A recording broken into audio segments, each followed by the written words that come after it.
Bienvenue dans cet épisode du podcast Le Pharmapreneur, votre podcast dédié à l'entrepreneuriat et au développement en pharmacie. Aujourd'hui, nous allons plonger dans un sujet crucial pour tous les pharmaciens qui envisagent de s'installer ou de céder une officine, à savoir la question des prix d'installation, l'évolution des attentes des jeunes pharmaciens et les stratégies pour maintenir une gestion efficace dans cette période de changement. Est-ce que les prix vont continuer à baisser en 2025 ? Et quelles sont les stratégies de gestion qui permettent de s'adapter à un marché en mutation? C'est ce que nous allons découvrir ensemble. Alors, au cours des dernières années, les prix des cessions des officines ont connu des fluctuations importantes. La pandémie de Covid-19, suivie de la baisse des taux d'intérêt, a fait grimper les prix à des niveaux élevés, une situation qui n'est pas forcément favorable pour les jeunes pharmaciens désirant s'installer. Cependant, depuis 2024, et dans une continuité en 2025, on a observé une tendance à la baisse. Alors pourquoi cette baisse ? Tout simplement, plusieurs facteurs y contribuent. Tout d'abord, l'augmentation de l'inflation, la hausse des coûts opérationnels, des charges, et un environnement économique qui est de plus en plus incertain. Les banques sont aussi plus sélectives dans l'octroi de prêts, ce qui impacte directement la demande. Et qu'est-ce que cela signifie pour des jeunes pharmaciens ?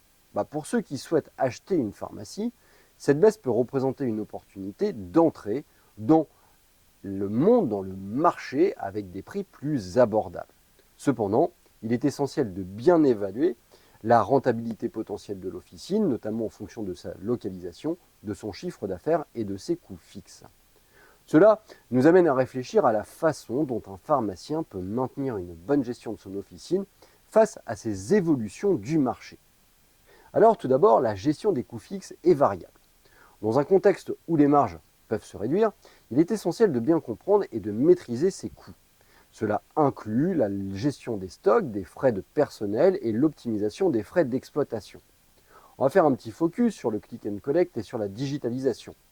En effet, la digitalisation de la pharmacie est devenue une tendance incontournable, notamment avec le développement du click and collect. Ce service permet aux clients, aux patients de commander leurs produits en ligne et de venir les chercher en officine, un moyen qui au final permet de fidéliser d'une manière efficace une patientèle qui va être plus jeune, plus urbaine, et ceci peut aider aussi à augmenter le chiffre d'affaires sans nécessiter de grandes extensions physiques et de mieux maîtriser ses stocks. On va mettre également en avant l'importance de l'expérience client, car même dans un modèle plus digitalisé, l'expérience client, l'expérience du patient au sein de votre pharmacie reste au cœur de la fidélisation. Accueillir des patients avec des conseils personnalisés, proposer un environnement agréable et une prise en charge rapide, efficace, sont des points essentiels, voire même stratégiques.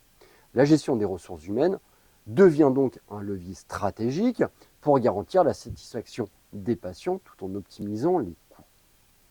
Pour ceux qui souhaitent céder leur officine, la situation actuelle des prix pose plusieurs défis.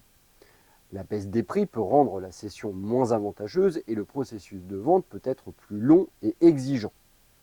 Alors, voyons ensemble quelques clés pour une cession réussie. Il est important de bien préparer son dossier de cession, donc avoir une comptabilité transparente, un historique de chiffre d'affaires stable et une gestion de la patientèle bien documentée. Ce sont des éléments qui vont rassurer les acheteurs potentiels, surtout dans un contexte où ils sont déjà extrêmement frileux. Pour les acquéreurs, voyons ensemble ce que veulent les jeunes pharmaciens. Car les nouvelles générations de pharmaciens sont plus attentives aux questions de qualité, de vie et de flexibilité. Ils privilégieront des officines qui leur permettra de maintenir un bon équilibre entre leur vie professionnelle et leur vie personnelle.